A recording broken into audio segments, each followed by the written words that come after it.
Guys, what's up? Maik Wiedenbach here, giving tips. Today we talk about the tips that we can learn from the greatest bodybuilder of all times.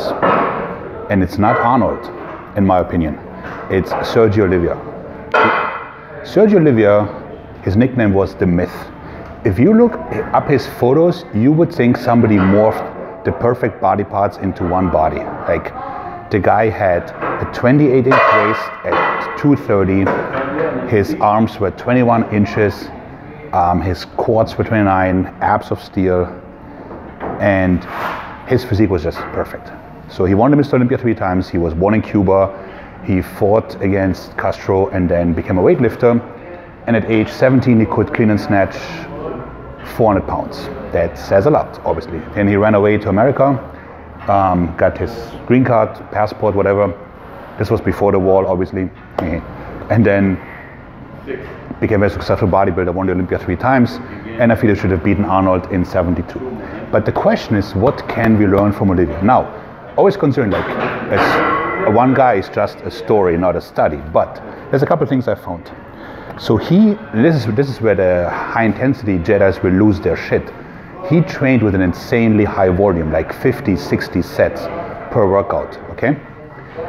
He never went to failure. He had constant blood flow, he wouldn't lock out. He was very strong but didn't train at the max.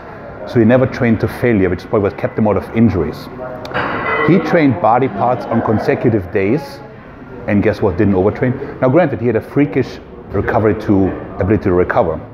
And what I found remarkable is that he used a lot of angles, a lot of exercises, and so he basically worked the entire strength curve intuitively before knowing about it.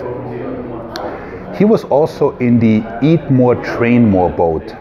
So his diet was by no means perfect, but his metabolism was so fast and his intensity was so great that he simply could afford to eat a bit more and still look the way he looked. So because he never went to failure, he didn't overtrain, right? And I said this before and I will say it again.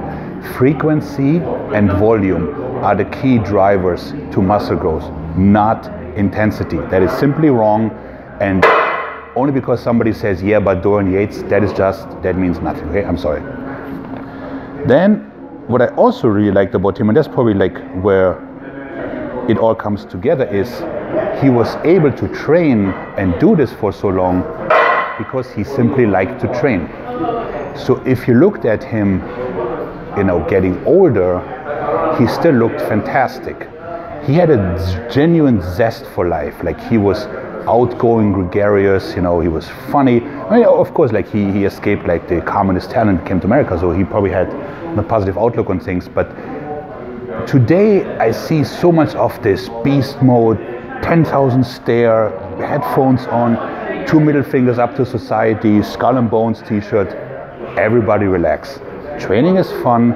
You're not getting paid for it. It's your hobby, okay? If Sergio Olivia can look like this and having a ball and drinking wine for dinner, you don't need to be beast mode 24/7, no days off, tough as fuck, whatever, and all this nonsense, right? Also, you compare him to, let's say, the way Yates looks today or so in the old age, he looked much better. Like, all the guys that didn't train to failure, that didn't lock out, like Lila Brada, for instance, comes to mind, they aged a lot better, physically, mentally, all over, than this whole like white knuckling it and so on and so forth. So, to reiterate, lots of volume, the whole strength curve, constant blood flow, no lockout, eat more, train more, work the strength curve, have different angles, train body parts on consecutive days. So for instance, people was like, oh, I cannot train my legs again. Like, have you met a speed skater? They squat 10 times a week, and their legs put most bodybuilders to shame, okay? And lastly, like, chill, like, relax. It's just bodybuilding. It's a privilege to train, okay? It's not, you don't have to be beast mode and be so miserable and so passive aggressive to everybody else in the gym. Just enjoy your workout and let everybody else enjoy it as well, okay? And maybe you look like Sergio Oliva. I sure hope so. Have a good one.